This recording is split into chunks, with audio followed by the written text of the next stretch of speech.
Okay कळलं. नंतर तिथे 0 ते 1 आपण सेंटर काढला. कशासाठी? फिश काढण्यासाठी, मुंडा, फ्रंट आणि बॅक मुंडा काढण्यासाठी. तर आपण हा सेंटर काढला. इथे टेप ठेवला, टेबल अर्धा फोल्ड केला, इथे पॉईंट दिला, पॉईंटला नाव दिलं 3. त्याच्यानंतर ती सरळ लाईन झाली, त्या लाईनला नंबर दिला 4. त्याच्याकडून 1 इंच आत आलं, त्याला नंबर दिला 5.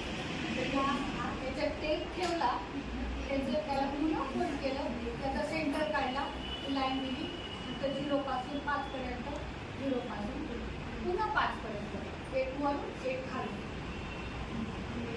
1 वरून 1 खाली. म्हणजे वरचा जो आहे तो मागचा मुंडा, पुढचा जो आहे तो एकीचा मुंडा. इथपर्यंत कळलं. आणि हे जगह घेतलं आपण बाळाच्या अंगावर माप 8 मध्ये मिळवले आपण 1 इंच शिलाई मारली.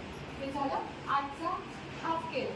हाफ का? कारण ते फोल्डवर आहे, फोल्डवर आहे, जेव्हा ओपन करणार ते 8 होणार. तर ते 8 म्हणजे 8चा हाफ म्हणजे 4 मध्ये 1 प्लस केला 5 टाकला आणि नंतर गेलं माप दिलं. इथपर्यंत कळलं. ही स्लीव्ह कळली. कटिंग करताना आपण हा मागचा मुंडा कट करतो, नंतर हे कट करतो,